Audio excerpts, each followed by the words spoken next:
Hello everyone, it's Jamal Thomas. Welcome to the Progressive Soapbox. So let me check my sound. I'm seeing green in my peripherals. And my sound is at 100. Fucking A. And yes, I'm seeing myself moving. Jeremy Corbyn! I've made no secret that I love Jeremy Corbyn. I think he's fucking amazing. So, I'm on Twitter, perusing. Somewhere along the way, I've switched Facebook from Twitter, but I'm perusing, and I see an article talking about Jeremy Corbyn beating the stuffing out of the Conservative Party, Theresa May. Now, I watch Prime Minister Questions every Wednesday. I love Prime Minister Questions. It's fucking awesome.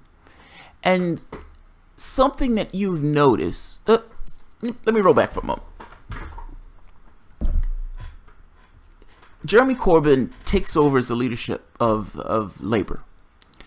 The Blairites, the people who were, think of them as neo-libs, the people the Clintonites will be in the United States.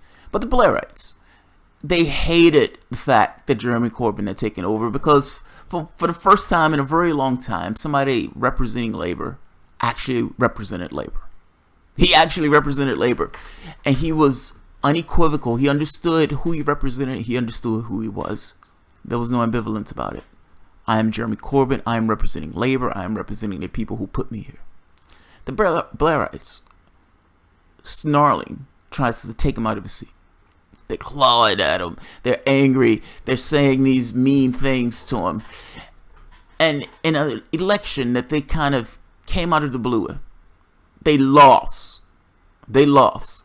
Meaning they consistently lost anytime they came up against Jeremy Corbyn. They lost. If I'm not mistaken, Jeremy Corbyn won by more votes when they tried to take him out that office. Jeremy Corbyn is the leader of Labour. That doesn't necessarily mean that the Conservative government, that's just dealing with his own party in a sense. The Conservative government ran with the theme of, this guy's not real, this guy's a clown, this guy's, he's not being serious, etc., etc., etc. They called the snap election, Theresa May, with this idea of, if I can break Labour, I can destroy Labour. And once I destroy Labour, I will have enough political clout to handle the Brexit negotiations any way that I want to handle these negotiations. It would strengthen my hand. This was supposed to be the war to end Labour. The war to end Labour. And Theresa May was broken. She was broken. She lost her conservative lead in regards to government itself. They had to have a mixed government. They had to have a collaboration government because she didn't necessarily have the seats anymore to run the table by herself. Jeremy Corbyn was strutting. He made an amazing amount of people, amazing comeback, amazing number of seats that he brought into the fold. Not enough to necessarily win the prime ministership, but enough to know he was there. That next prime minister question, he was on fire. He was on fire. Demeanor and everything changed. There is a difference when you are dealing with yourself as somewhat of an underdog to having this thing of, yes, I did fucking well in this election. The public is behind me, and I'm goddamn Jeremy Corbyn. Goddamn Jeremy Corbyn. This came out. I've noticed that ever since that election, Jeremy Corbyn has been beating the stuffing out of Theresa May at that dispatch box. And one horrible policy after the next, Jeremy Corbyn has been able to take advantage of it and tag her over and over and over and over again. There is a quality about Jeremy Corbyn that is disarming, but at the same time, he comes across as being epically earnest. Epically earnest. At the dispatch box, he often talks about stories from actual real people in bringing those things into the political level of saying, look, I have purpose in politics. We don't do politics just for the sake of politics. We do it because we want to have a better society. There are people in this particular society who we represent, and we want to make sure that those people are getting that representation. I like the guy. This is the article that... let's see. That's not the article. Here we are.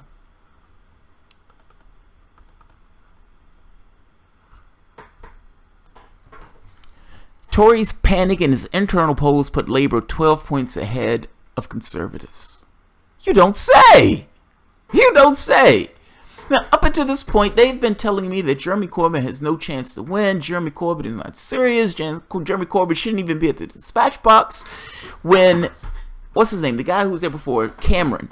When Cameron lost that Brexit vote, and he's at the dispatch box, withering, almost crying. And he says, just go away, man. Just go away.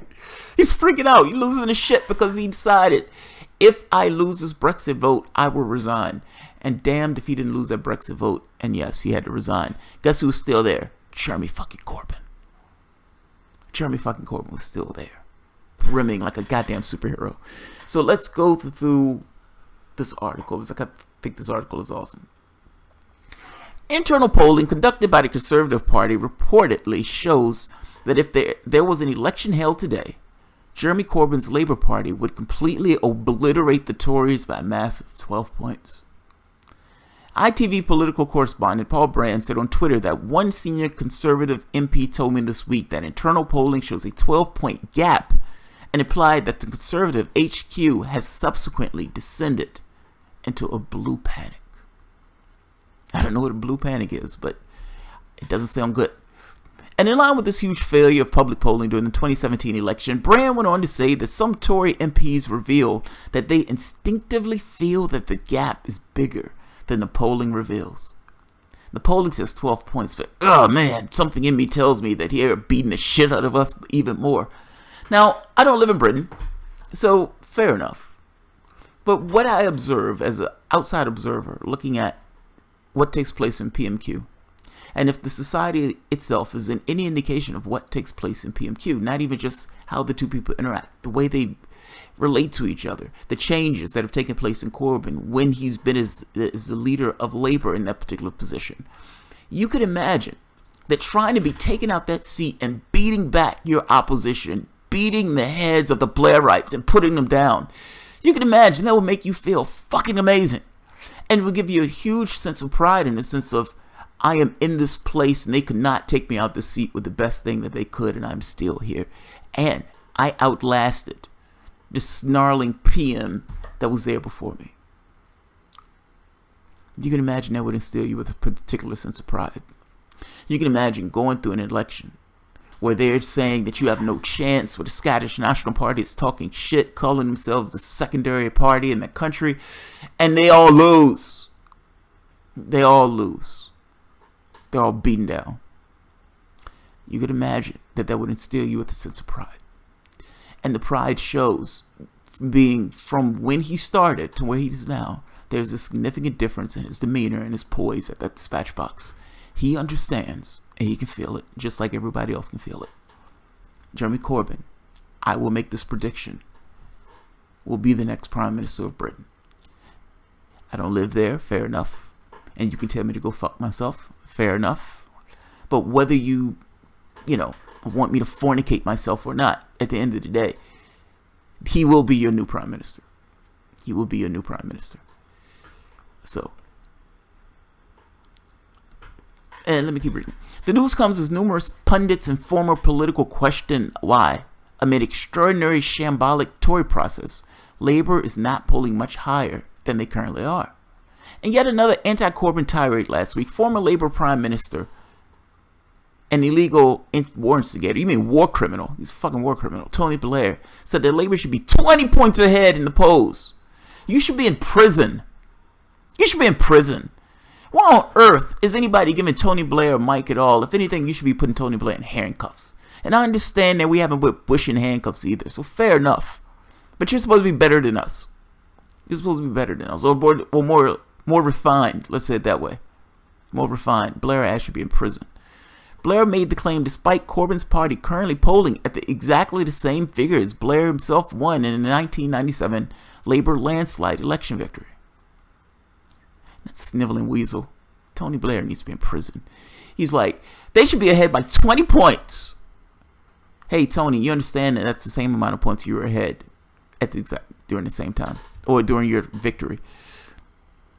And just today, whistling in a view With McDonnell on BBC, Andrew Marr continued this chosen attack narrative, beginning the interview by asking Labour's shadow chancellor to explain exactly why the party were not way ahead in the opinion polls.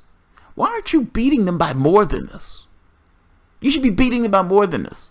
It's not enough that they act like Jeremy Corbyn had no chance at all. Now it's, your chances should be far greater than what they are. It's amazing.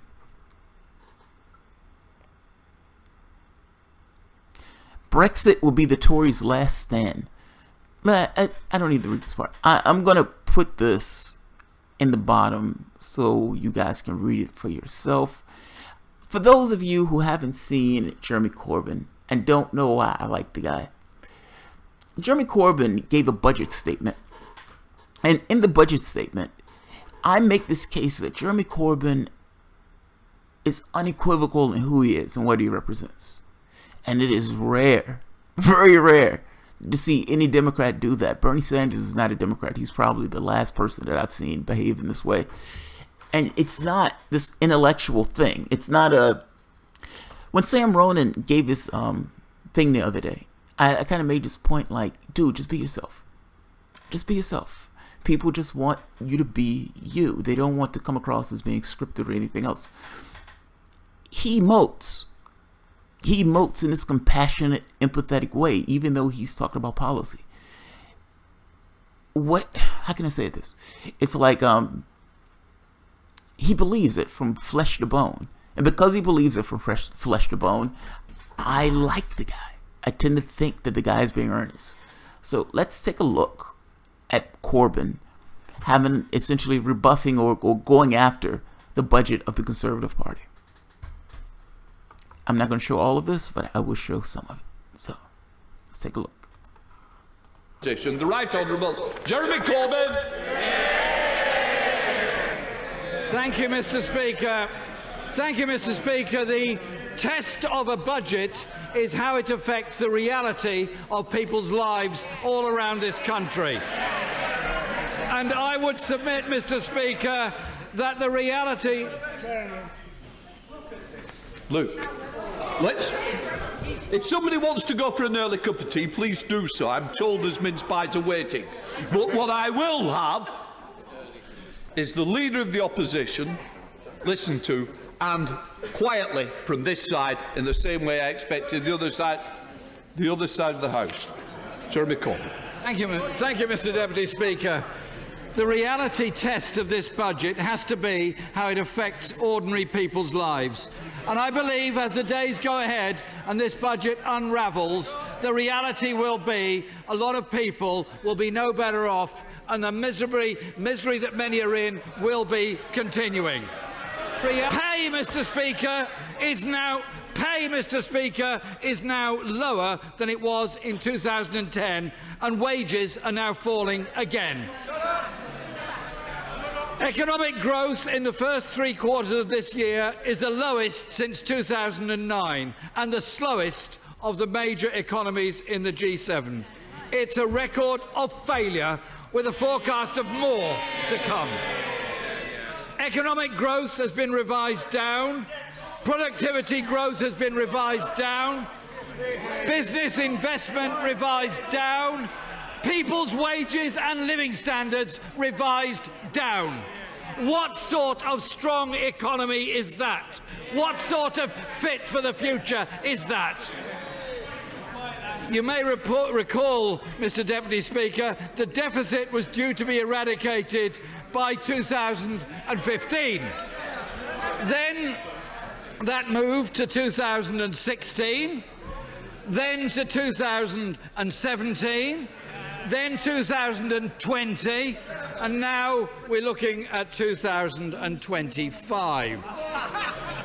They're missing their major targets, but the failed and damaging policy of austerity remains. The number of people sleeping rough has doubled since 2010, and this Christmas, Mr. Deputy Speaker, 120,000 children will spend Christmas in temporary accommodation.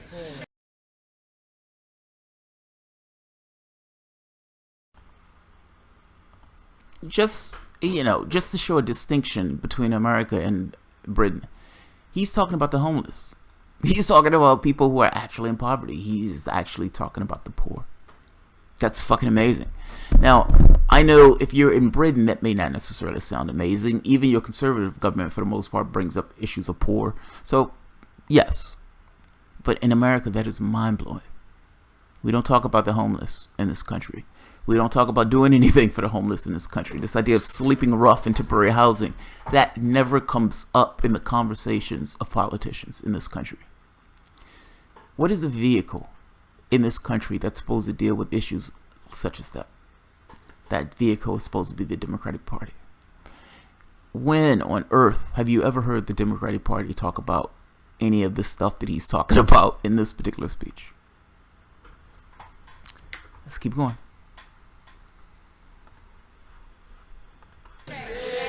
3 new pilot schemes to look at rough sleeping across the whole country simply doesn't cut it. We want action now to help those poor people that are forced to sleep on our streets and beg for the money. Order. I think the whip should know better. Mr Spencer, I'm sure you can relax. If not, please, we don't need any more from you. If not, leave the chamber. Carry on. The point I was making, Mr Speaker, 3 new pilot schemes for rough sleepers simply doesn't cut it. It is a disaster for those people sleeping on our streets, forced to beg for the money for a night shelter. They're looking for action now from government to give them a roof over their heads. In some parts of the country, Mr Speaker, life expectancy is actually beginning to fall. The last Labour government lifted 1 million children out of poverty. It was an amazing achievement. Under this government, an extra 1 million children will be plunged into poverty by the end of this Parliament. 1.9 million pensioners, 1 in 6 of all pensioners, are living in poverty, the worst rate anywhere in Western Europe. So it's falling pay, slow growth and rising poverty, and this is what the Chancellor has the cheek to call a strong economy. Again, when have you heard a Democratic president? He's squarely hitting poverty. He's not hedging it. He's not going around it. He's saying, look, we need to do something about poverty. We have people sleeping rough. And he's making the point that many of these people work and are sleeping rough. Your government has failed in trying to provide for its citizens. Because from Jeremy Corbyn's perspective, the job of the government is to provide for the citizens of that particular government. Your job as government is to work for the citizens of that country. Well, he's making this indictment of sorts of you have failed in your task. I'd argue that the Conservative government, whether you're talking about here, whether you're talking about in the UK, their goal is different. Their goal is business. Their goal is not necessarily the citizenry. But here's the catch. In the UK, you have a distinction between these things. Meaning with Corbyn being ahead of the Labour Party, you have a socialist who's ahead of the Labour Party. The Labour Party is what it's supposed to be at this point. It represents Labour. At least, at the very least, with Corbyn at the head. May represents her wealthy interests. Let's put it that way. You have sides. You have the choice at this point. In the United States, that choice does not exist. Ultimately, you have 2 parties who, for the most part, are the same party. Meaning you have someone who's completely craven to the wealthy and who's less craven to the wealthy. In both situations, you're being raped. By virtue of just comparison, you look at one as being, oh my God, they're batshit crazy and they're antagonistic towards my aims. And you look at the other and they're just apathetic. The apathy feels better. The apathy actually feels like they're helping you in some way. They're not. It's just relative to what the Republican Party is. In this case, you have somebody who actually understands who he represents. And he's doing it strongly. Let's keep going.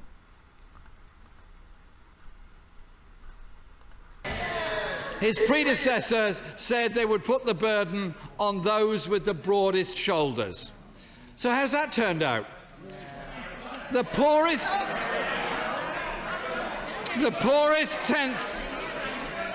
Mr. Deputy Speaker, the poorest tenth of households will lose 10% of their income by 2022, while the richest will lose just 1%. So much for tackling burning injustices. This is a government tossing fuel on the fire.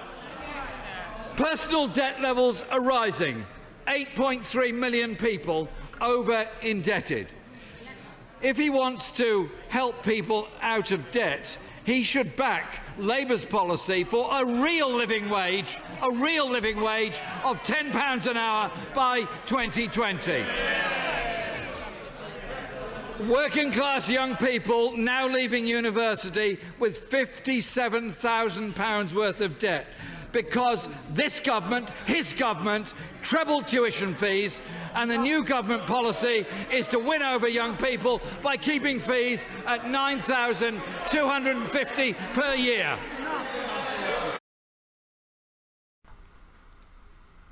All right, that's important, by the way. I don't think Britain had this thing where they had to pay college in this way. This was something that the Conservative government kind of amped up, making people pay more. Imagine for the moment that you start off not necessarily paying anything for college, and imagine in 10, 15 years, they've upped this thing to $9,000 a year. Now, if you're a student, you didn't know any better, and they say, hey, we're going to freeze this at $9,000. Aren't you appreciative that we're freezing this at $9,000? You only have to pay $9,000 each year to get an education.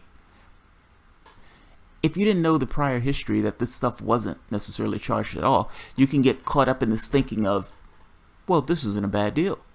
It's always been this way. No, it hasn't always been this way. You're being railroaded. You're being cheated. Somebody is making a buck off of your expense. And yes, it's the government's responsibility to not allow people to do that.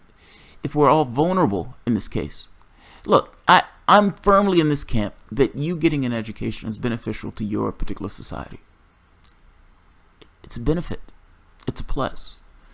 Putting $50,000 on some kid's head who wants just to get an education is sick to me. That's immensely sick to me. It's almost like you're raping a child in the behavior that you're doing this, because you're full well taking advantage that that kid needs an education if that kid wants to have somewhat of a decent life. Corbyn's right. Let's keep going. More debt for people who want to learn. But that is just one of the multitudes of injustices presiding over this government. Another is universal credit, which we called on the ministers to pause and fix. That's the view of this House. It's the verdict of those on the front line. Mr. Pincher, to shout out, keep going, he will. But you'll be going out to the chamber. Jeremy Corbyn. I would rather people stay to listen, actually, Mr. Deputy Speaker, to the reality. Silence! That's the difference. Mr. Hoare, it will be in silence. Thank you, Mr. Speaker. Maybe the benches opposite would like to listen to Martin's experience. A full-time worker on a minimum wage. He said, I get paid 4 weekly, meaning that my pay date is different each month. And because of under the universal credit system, he was paid twice in a month and deemed to have earned too much. His universal credit was cut off. This led me into rent arrears, and I had to use a food bank for the first time in my life. That is the humiliation that he and so many others have gone through because of the problems of universal credit. Wouldn't it have been better to pause the whole thing and look at the problems it has caused? The Chancellor's solution to a failing system causing more debt is to offer a loan.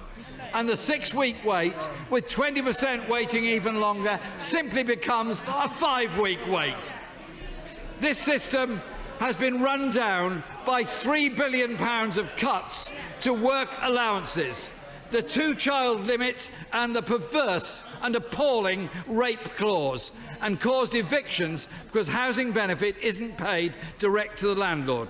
So I say to the Chancellor again, put this system on hold so it can be fixed and keep 1 million of our children out of poverty. For years, we've had the rhetoric of, Deputy Speaker, a long-term economic plan that never meets its targets, when what all too many are experiencing is long-term economic pain. And hardest hit are disabled people, single parents and women. So it's disappointing the Chancellor did not back the campaign by my honourable friend, the member for Brent Central, to end period poverty. He could have done that. Well done her on the campaign. Shame on him for not supporting it. The Conservative manifesto in the last election disappeared off its website after 3 days, and now some ministers opposite have put forward some half-decent proposals conspicuously borrowed by the from the Labour manifesto.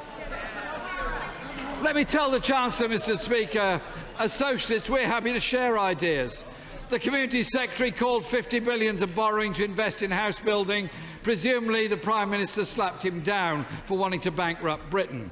The Health Secretary said the pay cap is over, but where is the money to fund the pay rise? The Chancellor has not been clear today, not for NHS workers, our police, firefighters, teachers, teaching assistants, bin collectors, tax collectors or armed forces personnel. Just to interject something. So one of the arguments, or one of the lines of attack that Theresa May views is he's going to bankrupt Britain. He's going to bankrupt Britain. He's going to borrow and he's going to bankrupt Britain. He's making this point that when this person came to you and said, hey, we need to do X and it's going to cost $50 billion, did she tell him that it was going to bankrupt Britain? You took certain things from the manifesto that Labour came out with. Is it going to bankrupt Britain? I mean, is it okay now that somebody else has offered you that particular idea? Let's keep going. Yeah, he's right, man. He's right. They're playing politics with this stuff. You can do whatever you want. You just need to figure out a way to do it. And you set your priorities accordingly. Clearly, his priorities are poor, workers, middle class, nurses, etc., etc. That's fucking breathtakingly awesome to hear.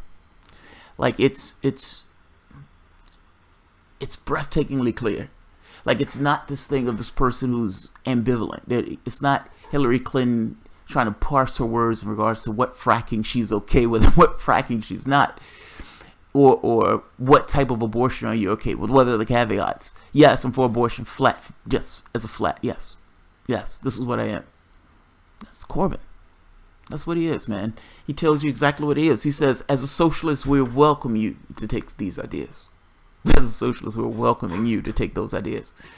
Let's keep going. There's not that much more left. Let's see. So will the Chancellor listen to Claire, who says her mum works for the NHS? She goes above and beyond for her patients. Why does the government think it's okay to underpay, overstress and underappreciate all those that work within our NHS? The NHS Chief Executive says the budget for the NHS next year is well short of what is currently needed. And from what the Chancellor has said today, it's still going to be well short of what is needed. He said in 2015 they would fund another 5,000 GPs. But in the last year, 1,200, we've had 1,200 fewer GPs. And we've lost community nurses and mental health nurses. The Chancellor promised 10 billion in 2015 and delivered 4.5. So if you don't mind, we'll wait for the small print on today's announcement. But even what he said certainly falls well short of the 6 billion Labour would have delivered from our June manifesto. Over 1 million of our elderly aren't receiving the care they need. Over 6 billion will have been cut from social care budgets by next March. I hope the honourable member begins to understand what it's like to wait for social care stuck in a hospital bed or other people having to give up their work to care for them. The uncaring, uncouth attitude of certain members of to be called out. Order. Carry on.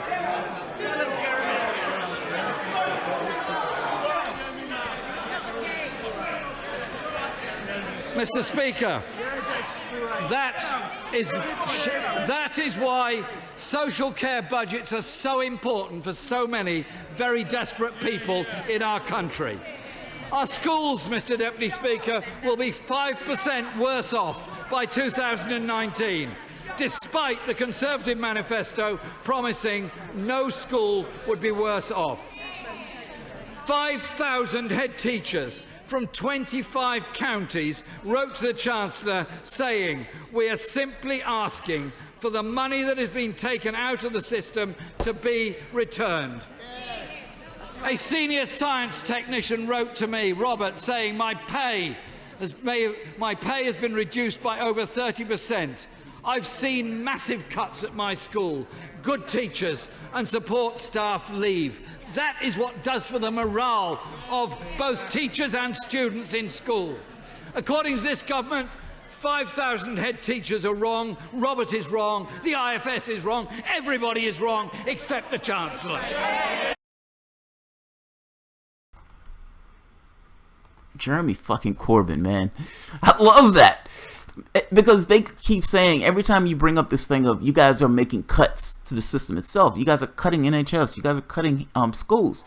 They're like, no, we've injected X number of whatever into that particular school. And he's making a point that you're trying to say that all of these people are wrong. All of these people who are talking about the things that are taking place on the ground are wrong. Everybody's wrong. Everybody's wrong. The Conservative government is telling the truth. Everybody else is wrong. So I love this line of attack. The guy's a socialist. In his mind, he's like, yes, we should invest in these things for our particular country. And I agree with him. You should invest in your country. $21 million or $21 trillion in debt. And we don't even have high-speed rail. That's fucking insane. It's absolutely insane. The amount of money that they put on the military budget on top of the already, like $800 million in a military budget would have paid for college for everybody in this country. We didn't have the money, but all of a sudden we had the money to put on a military budget that's already bloated by like $500 billion. So, yeah, man, I like this line of attack. I like this idea that I'm focusing on what the population actually wants and what the population actually needs. If you have a candidate, and that candidate is running based on crowdsource, meaning that person is getting money. Like running the Sanders model, where they're not necessarily taking money. I think Tulsi Gabbard also, not taking money, not taking corporate cash. If that person wants to run, that person is going to be beholden to the people who give them that cash.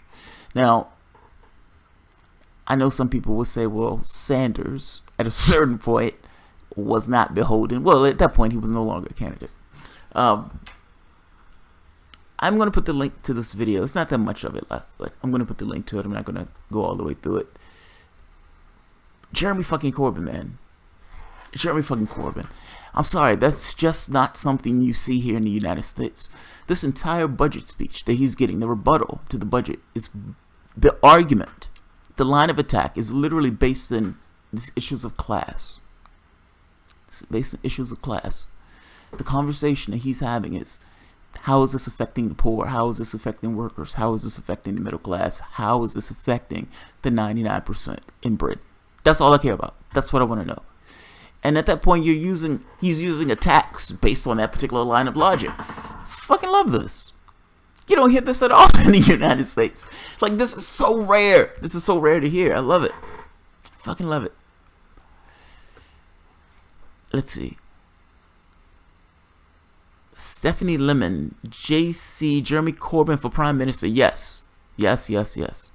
Tabitha Enriquez, I wish our discourse was this fiery in the United States. I know.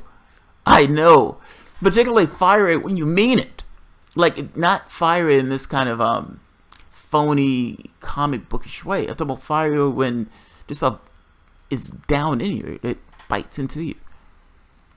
Winkle the Bernie Bro. Oh, Jeremy Corbyn. Yes, Jeremy Corbyn. I think I was going to the airport to go to the thing in Chicago. I think it was either Left Forum or People's Summit. And I had just found out that Jeremy Corbyn had just destroyed the Conservatives in the Scottish National Party and taken all these seats. And I was in the car screaming, Jeremy Corbyn! Jeremy Corbyn! I remember doing a video. I met Jimmy Dore. Jimmy Dore was like, you were the guy that was in the car screaming about Jeremy Corbyn. I was like, yes, that was me. That was me. Tabitha Enrique is passionate. Yeah, he is. Truly, not like Elizabeth Warren. No, not like Elizabeth Warren. No. If let's put a caveat. If Elizabeth Warren is talking about bankers, yes, she can be extraordinarily fiery when she's talking about bankers. That is the thing that sticks in her craw. Elizabeth Warren, I think, will bite the ear off of a banker if you gave her the chance. On anything else, it's checking a political win. It's checking politics. If you want the United States to wake up to class, you need a black ethnic progressive to speak about class so that the corporate SJW's attacks can't be used on them like Bernie. Those attacks didn't work on Sanders, though. If anything, those attacks alienated the Democratic Party. If you're going to tar a candidate as a quote-unquote white candidate, under the logic that if you can make him this kind of radioactive from a racial standpoint, that blacks, minorities won't necessarily go for that person. The reverse also has to be true. Like, look, people may have different races and everything else, but for the most part, people are mostly the same. There may be cultural stuff that pushes people in a particular way, but people are mostly the same. If you believe, from a political standpoint, that I can tar this guy in a way that keeps blacks or Hispanics away,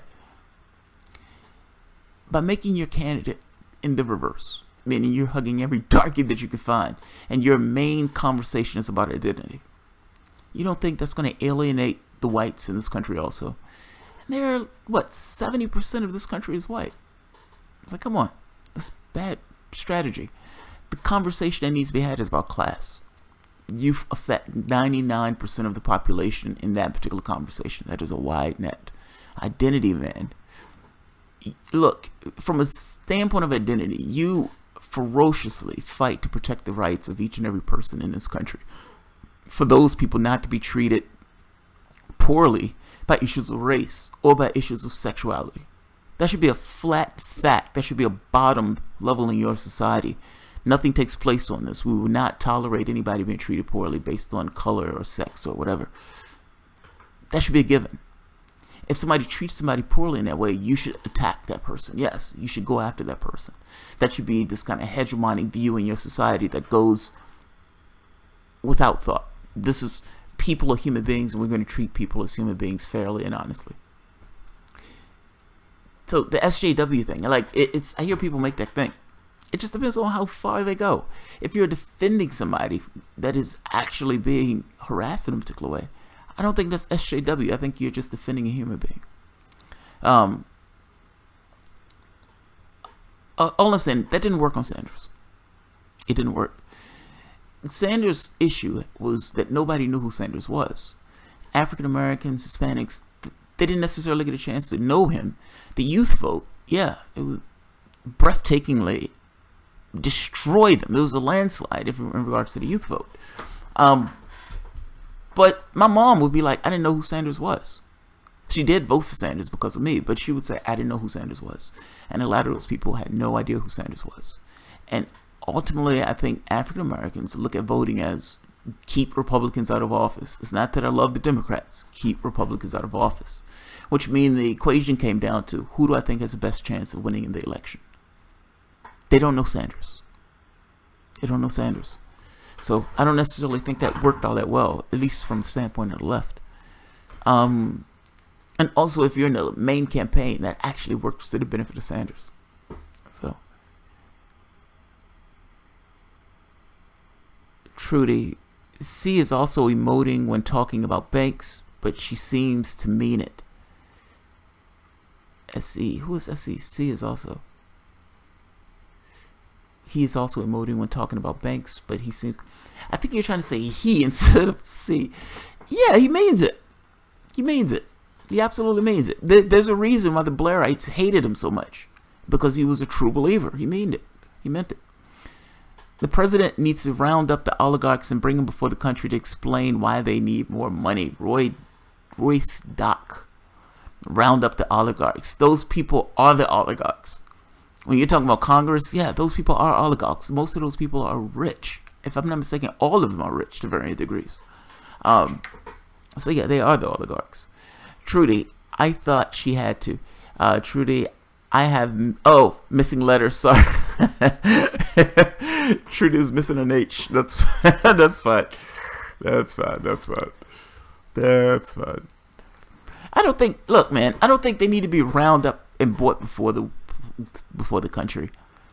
You just need to make policy that doesn't allow them to rape the country in the way that they rape the country. That's all. You have this thing that allows exploitation to be instantiating your society. Get rid of the exploitation. If you need to make certain policy choices that would allow the hands of the infrastructure, the way things are done, the means of production, to go to workers.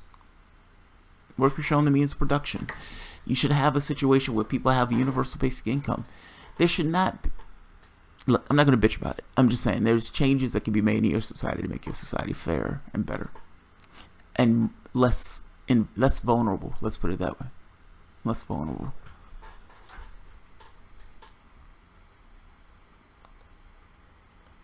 What do you have against people making money? Alameno. I have nothing against people making money. I have something against people fucking other people over in order to make that money. Yes. That part, yes. Yes. I don't like exploitation. Federal jobs guarantee, yes. I love the federal. I love that idea, by the way. The federal jobs guarantee. You could just make policy, but have a roundup just because. I don't think we need a roundup just because. I think you make policy. Like, your legal system, your system, this society, this capitalistic structure, it's not made by God. I know I say that a lot, but I say that because I kind of want to try to get across that this is just a perceptual thing. This is a reality bubble of sorts. It's not real. The money, the status, all those things that are aspects of that particular system is not necessarily real in the large reality. If an asteroid hit this planet, the cash will be meaningless. It'd be worthless. It'll go back to smoke. Like, I'm just making this point that you can arrange your society in any particular way, and this is the way we've chosen to arrange our society, based upon the ground rules of maximize your profit. It doesn't change unless you change those ground rules. That's all. To hell with money. I love that. Missing letters is awesome. It's funny.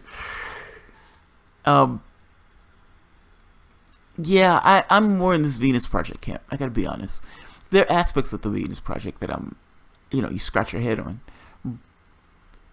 But we have a certain perspective based upon the society we're ensconced in. If it is a weird thing, it's one thing if your country thinks it's being attacked.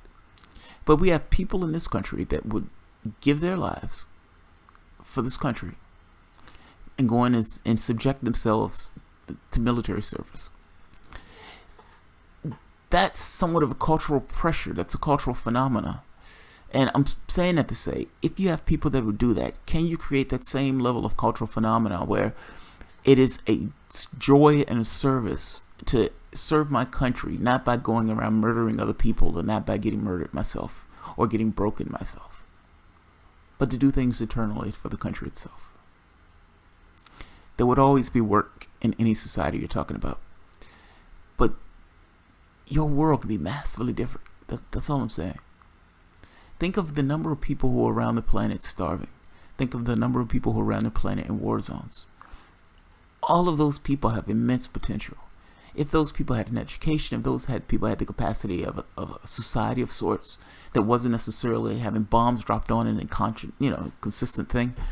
If countries around the world weren't fucking around with the other countries, meaning they weren't doing things to undermine the other countries and they dealt with their own affairs, and I know this is somewhat of a utopian thing. I'm just saying there's a massive amount of potential being wasted. It's just a massive amount of potential being wasted. Human beings are immensely valuable. They're immensely valuable. The things that they can do, the things that they come up with, particularly when you give them the opportunity and space to come up with those things. Our planet is in shambles. Planet is in shambles. Look, this is a society we constructed. That's my point. Socialism fails to look at countries like Soviet Union, East Germany, Poland, Communist China, Vietnam. They all went to a capitalist system, and quality of life have been vastly improved. Dude, you have a blind spot. You have a blind spot. So let me, first point. State capitalism. China is still a communist country. You understand that, right? I mean, they use state capitalism in a sense, but China is still a communist country, or socialist country, whatever you want to call it. And I don't know what you want to call the Soviet Union. That doesn't really necessarily meet the thing of communism.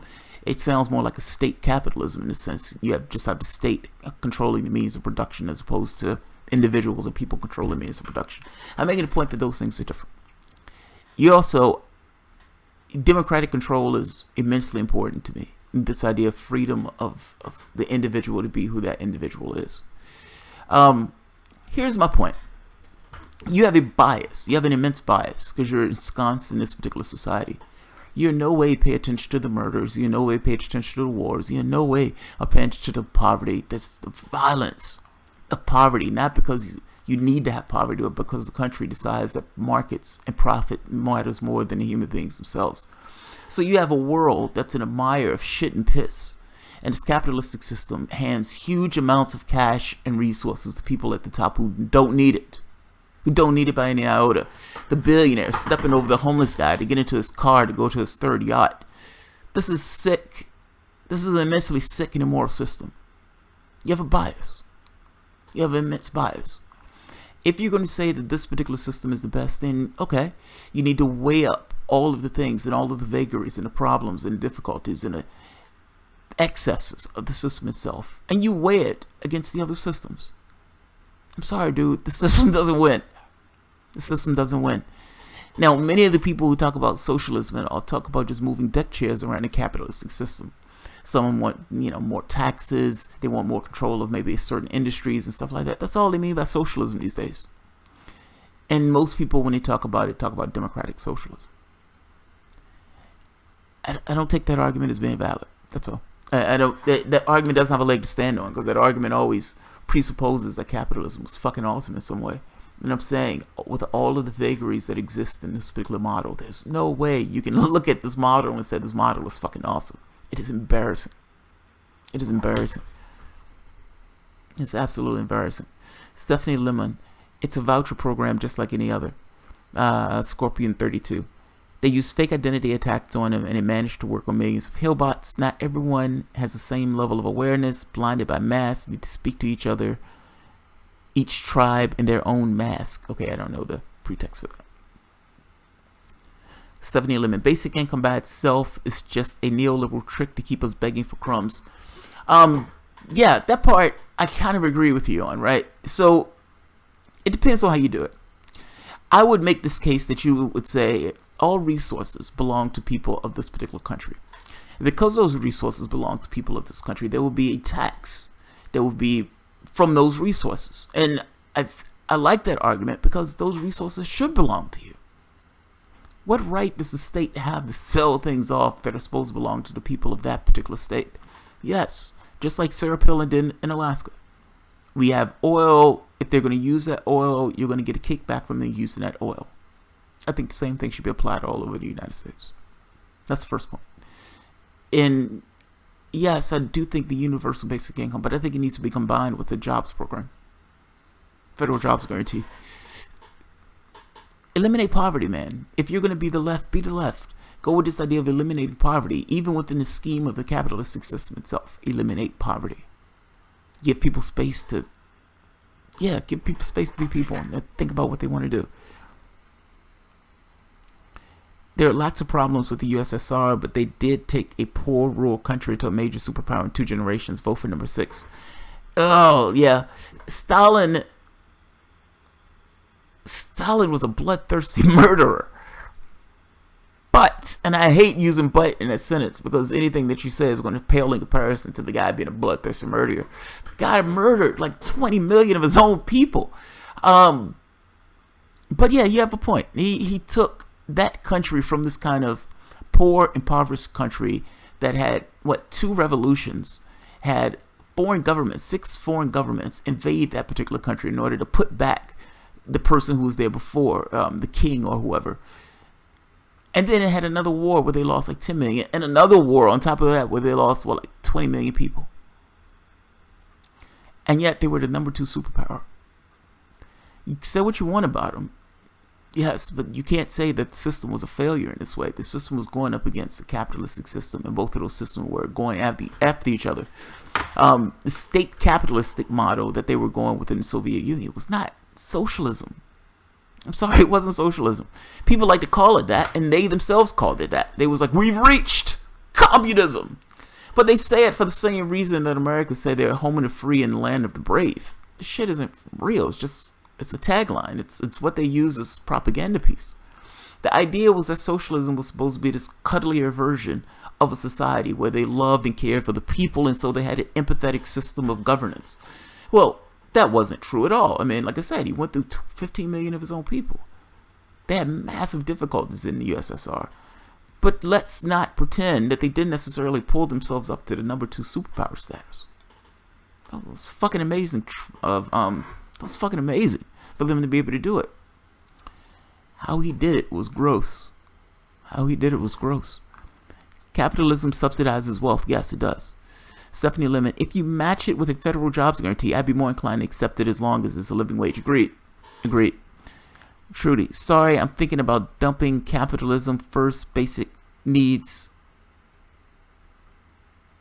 rather than income is more accurate. Vote for number 6. I was arguing against people who say USSR economic system was inefficient. No, I agree with you. I mean, capitalism is inefficient. If you want to look at the way it wastes resources, you're on a finite planet. And in that finite planet, the goal of the capitalistic model is to make profit, which means that you need to go through resources as fast as you can possibly go through resources, because that is the way you get your profit. Essentially, taking materials, pulling those materials off the earth, having all of this work done to those materials, and putting them in a device that's going to fail in a year and a half. And you plan for that device to fail, because ultimately, if that device doesn't fail, and if that laptop lasts for 10 years, you're going to go out of business. We're a wasteful society. But it has to be wasteful in order to make profit in this way. So yeah. I find it weird how evangelicals believe in supporting oligarchy whilst claiming to follow the Bible. If you read the story of Joseph in Egypt and follow Keynesian economics, not austerity. You know what's funny about that? Somebody got mad at me because I made this point that there's no such thing as Christian conservative. There is no such thing as Christian conservative. Your parents might have been perfectly nice people. But if your parents are supporting policies that are wreaking havoc on the poor, that are attacking workers, that are attacking regular people, then no. I'm sorry. That is not close to godliness. That is not a Jesus thing at all. That is something else. Yeah, there is no such thing as a Christian conservative. I stand by that statement. It's totally stand by that statement. Jamal, don't you wish Bernie would be more like Jeremy? Yes, I do, Rob. Yes, I do. Jeremy Chase, capitalists murdered 100 million Native Americans, so it's a moot point. I can go on. Cambodia, North Korea, Philippines, West Africa, Central and South America. Yes! It's like when you hear people make this fucking argument about capitalism, they completely whitewash all of it. Like all of the crimes, all of the wars, all of the stuff that was motivated by issues of greed. They ignore it. Gaddafi was murdered in this way. I'm not saying Gaddafi was a good guy, but Gaddafi was trying to start his own dollar based on a dinar with all of this gold bullion.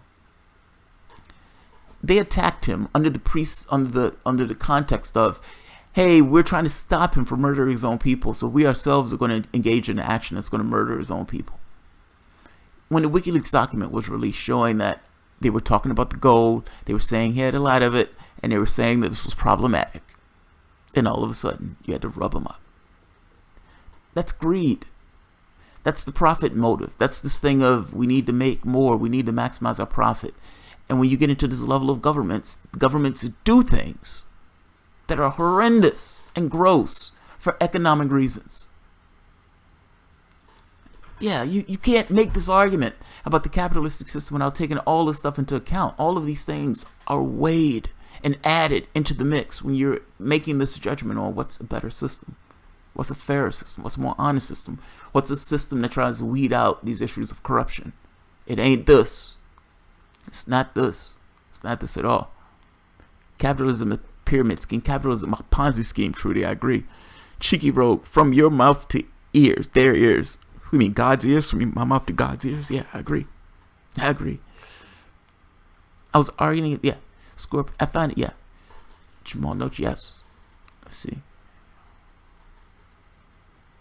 Trudy, standalone UBI sounds nice, but it doesn't stand up on economic grounds for many reasons. You might try to mix two. Look at Scandinavia. Yeah. Kirk DK. Right. It's not like one or the other. And I'm not here arguing for socialism, by the way. I'm not socialist. I'm not anything.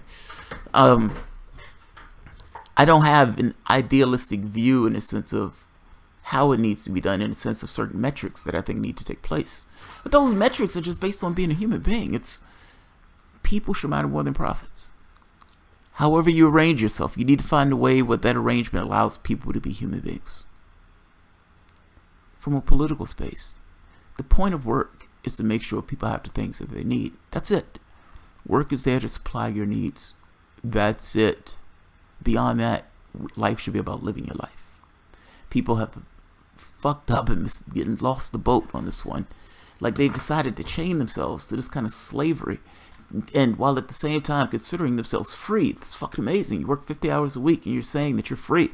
We really need to redefine this term freedom and what that means. We really need to redefine it. You can't be free if you're in a capitalistic society and don't have needs or can't make your needs met. The world needs to find a balance of productivity and social issues, agreed, which helps everyone but allows for expansion and competition, since competition can help make people better. No, I disagree. Cooperation makes people better. Cooperation. You believe that only because you've been ensconced in a society where that's been the case. So you've accepted the way reality is as if that's a real reality. That's not a real reality of anything. That's what we as people have been used to. So that's what we as people do. That's the thing that's been dumped into you. That seems right to you because that's all you know. Cooperation. Cooperation gets you better. Look at the United States government. The Republican Party and Democratic Party were willing to essentially kill the country itself if it meant trying to win. So the Republicans were willing to go over the debt ceiling. They would have crashed international markets if it meant getting some advantage out of the deal. Democrats are screaming Russia at the top of their lungs, even though Russia had little to nothing to do with this particular election. But they're doing it because they want to obfuscate why they failed. They're willing to take it to that level where they're positioning us against a nuclear power nation because they don't want to deal with their own failures at home. Competition. No. Sorry, it's not a superior thing. I would imagine cooperation, coming up with things. Now look, you can be competitive with yourself in the sense of I want to do better, I want to do this, I want to do that. You can have a social pressure that works on this thing of how do we create a particular pressure for people to do certain things, but at the same token, providing incentives for people to work together, not necessarily compete. If your goal is purely this thing of competition, those people are going to do what it takes to win. They're going to lose track of the original goal. Their goal at some point is just going to be to win, and they're going to do whatever they need to do to win. Damn the project itself. I'm bitching. Stephanie Lemon, Jamal can be Jamal with his own thoughts, not trapped in a box or word. What? Okay, yes, I agree. A little bit of company. Yeah, said that. I'm not trying to trap him in a box. He just mentioned cooperation, socialism. Oh, I see what you mean. Cooperation doesn't necessarily mean socialism. It's not a yeah, dude, you know the systems thing. I'm not thinking in the sense of this is one system or another system. I'm thinking in the sense of what are the objectives that your society needs to meet, and working from that particular perspective, that context. That's not coming in socialist as anything else. But yeah, I do think people should cooperate. I think that just as people work better when they cooperate as opposed to people going after each other. Yeah, that's true. I don't think that's necessarily a socialist thing. But you need to remember that competition got us to the moon. You don't believe that cooperation could have gotten you to the moon? It's like, come on, really? Like, you honestly believe that the only reason the United States was able to get to the moon was because they were competitive with Russia? If the United States set itself to get to the moon, they would have gotten to the moon. They would have gotten to the moon. I mean, competition between America and the Soviet Union got us to the moon. It also got us the Cold War. It also got us the Cold War. Do you know how many nations the United States toppled and kicked over under this idea of we need to stop Russia from expanding? They put in one dictator after the next. Millions of people were killed in the policies that we were taking on dealing with the Cold War. That is also competition. That is also competition. Cooperation is civilization. Yeah, I agree. Stephanie Lemon, even quicker. I don't know what even quicker ones refer to. Yeah. Yeah. All right. This one is not going to be long. It's like 1 a.m. here. I really wanted to do one with Star Trek. Jeremy Chase, we need to rationalize what socialism is. That's true. It is a cooperation of society to work towards a goal. That's kind of expansive, man. That's too expansive. Like, at that point, you can name all sorts of stuff under the socialist model. I do agree with the cooperation thing, though. Yes, I agree. And yeah, I do agree a society should work towards a goal. Yeah, I agree. That part I agree. I won't deny that, but we need to remember competition helped create the cooperation to get us to the moon as a nation. Okay. Yes, that is... You can have nuclear fuel through fission, or you can have it through fusion. One is consequences, the other does not. Meaning, yeah, if you can figure out a way to make fusion that has no energy, no negative byproducts or anything else, the world is great, produces energy. Right now we're using fission. Fission works. Fission has nasty byproducts. I'm making the point that yes, you can have competition and you can have cooperation. Both of those things will work to help you get to your objective. But competition is like fission. There are consequences. I'm just saying cooperation is better, that's all. I'm not against creating incentives where you have this competitive thing that's built into you. I'm just saying, if you have any competition, it has to be based through in the context of cooperation, if that makes sense. Otherwise, you get weird results. I'm not one for nationalism. Stephanie Lemon, Jeremy Chase. It isn't that complicated. Trudy, pooped. It's only 10 here. Oh, that's funny. People think socialism and communism are synonymous. That's true, right? But it can be further from the truth. In fact, socialism ideas are not based in fact because they don't recognize state currency. Fusion, Stephanie Lemon. Even if you do say that Cap got us to the moon, so what? It got us here on Tuesday, and otherwise we get there on Thursday. Meanwhile, we live in poverty, endless war, and corruption. John Waltz, yes. Yes. Trudy, best Star Trek character. Q, can't do that letter either. I don't know why. I feel that that's immensely adorable. But I don't know why. It's like there's a missing letter and the person is trying to communicate it, but they can't necessarily communicate it in a regular way because they're impaired somehow. Maybe that's what it is. It's in the being impaired. It looks funny. All right. I'm going to end this. I think I'm going to do a Star Trek one before tonight is over with. So I will leave it at that. Alright guys, if you enjoy the content, feel free to share, like, subscribe, and of course, you can always support through Patreon. Somebody told me, they was like, we need to get Jamal a birdie for his desk. And I was like, I have some figurines that I can put on my desk to give it a little bit more character. So, this is my Picard figurine. Yeah. Number 1. Earl Grey hot. Picard was one of my favorites. Alright guys, have a good one.